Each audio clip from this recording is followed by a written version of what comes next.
একদম সহজ রেসিপিতে আজকে শেয়ার করব সর্ষে ইলিশ। আর এই সর্ষে ইলিশটা খেতে কিন্তু দুর্দান্ত হয়। একদম সিম্পলভাবেই শেয়ার করব, যেভাবে আপনারা ইজিলি রান্না করে নিতে পারেন আর সময়ও একদম কম লাগবে। এইভাবে যদি আপনারা ইলিশটা রান্না করেন, খেতেও কিন্তু হবে ফার্স্ট ক্লাস। আসসালামু আলাইকুম everyone, welcome back to my kitchen. কেমন আছেন সবাই? আশা করছি আল্লাহর রহমতে অনেক অনেক ভালো আছেন। ভিডিওটি না টেনে সম্পূর্ণ দেখবেন, তাহলে কিন্তু ফুল রেসিপিটা একদম ইজিলি শিখে নিতে পারবেন।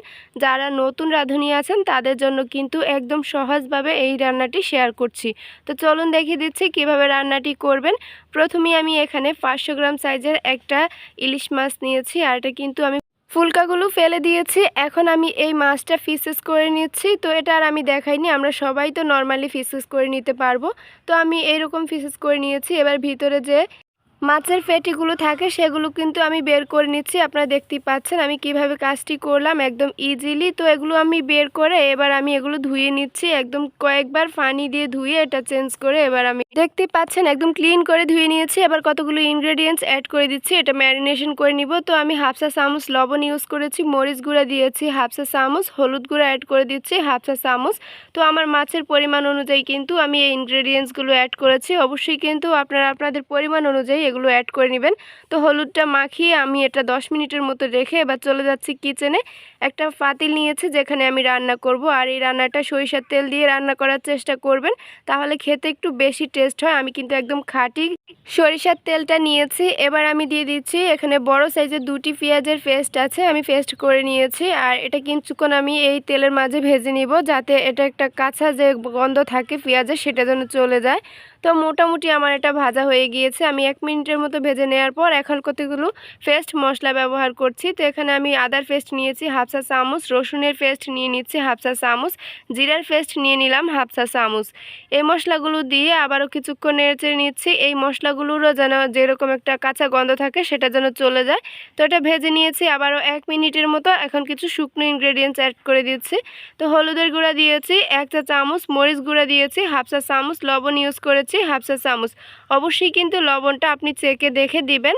তো এই সবগুলো মশলা কিন্তু তেলের মাঝে 1 থেকে 1.5 মিনিটের মতো ভালো করে ভেজে নিতে হবে। তো ভুনা করা হয়ে গিয়েছে। এখন আমি যে মাছগুলো ম্যারিনেশন করে রেখেছিলাম, এখন এক এক করে সেই মাছগুলো এই মশলার সাথে অ্যাড করে দিচ্ছি। আমি কিন্তু এটা তেলে ভেজে নেইনি, আপনারা খেয়াল করেছেন নিশ্চয়ই। ম্যারিনেশনের পর কিন্তু ডিরেক্টলি আমি মশলাতে দিয়েছি।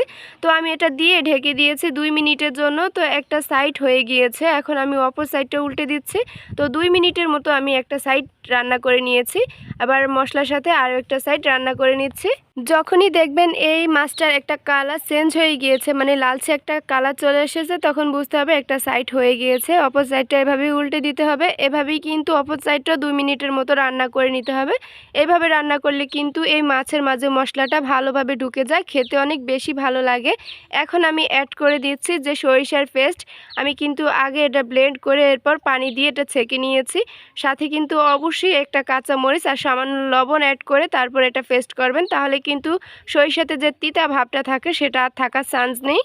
কতটুকু পানি দিতে চান সেটা কিন্তু আপনার উপর ডিপেন্ড করবে, আপনি কতটুকু ঝোল রাখতে চান। তো দেখতেই পাচ্ছেন আমি ঝোলটা দিয়ে দিয়েছি। এবার কতগুলো কাঁচামরিচ অ্যাড করে দিয়েছি। অবশ্যই কাঁচামরিচটা দেওয়ার চেষ্টা করবেন, তাহলে কিন্তু সুন্দর একটা ফ্লেভার আসবে। আর মোটামুটি আমি 5 মিনিটের মতো এটা ফুটিয়ে নিয়েছি। এখন দেখতেই পাচ্ছেন মোটামুটি আমার এই ইলিশ মাছটা রান্না করা হয়ে গিয়েছে।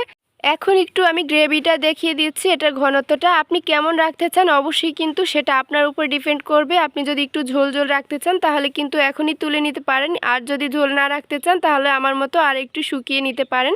তো মোটামুটি আরও 1.5 মিনিটের মতো জাল করার পর এবার আমি এটা চুলাটা অফ করে দিচ্ছি। আর এটা ঠান্ডা হয়ে যাওয়ার পর কিন্তু আরও একটু ঘন হয়ে যাবে। তো আলহামদুলিল্লাহ আমার এই রান্নাটা কমপ্লিটলি হয়ে গিয়েছে। আমি একটু সার্ভ করে দেখিয়ে দিচ্ছি। মোটামুটি 5 মিনিট পর এটা একটু ঠান্ডা হয়ে গিয়েছে। আর এখন আপনাদেরকে সার্ভ করে দেখিয়ে দিচ্ছি এই ইলিশ মাছ রান্নাটি কতটা পারফেক্ট হয়েছে। এটা কিন্তু দেখতে যেমন খেতে ততটাই টেস্টি হয়েছে। বাসায় একবার ট্রাই করলে বুঝতে পারবেন।